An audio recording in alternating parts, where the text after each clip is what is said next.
کہ اگر کوئی تکلیف محسوس ہوتی تھی تو یہ کہ یہ لوگ حق کو کیوں نہیں پہچان رہے،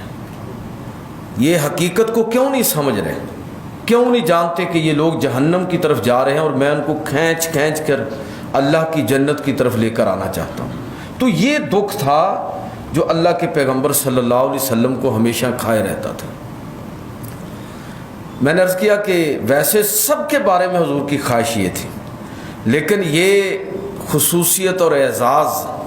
جن خاص شخصیات کو حاصل ہوا کہ اللہ کے پیغمبر صلی اللہ علیہ وسلم نے بالخصوص ان کی ہدایت کے لیے دعا فرمائی۔ ان میں حضرت عمر فاروق رضی اللہ تعالیٰ عنہ، یہ روایت کے الفاظ یہ ہیں کہ نبی کریم صلی اللہ علیہ وسلم نے ایک موقع پر باقاعدہ یہ دعا فرمائی، اللہم اید الاسلام بعمر بن الخطاب رضی اللہ تعالیٰ عنہ، اے اللہ عمر بن خطاب کے ذریعے اسلام کی تائید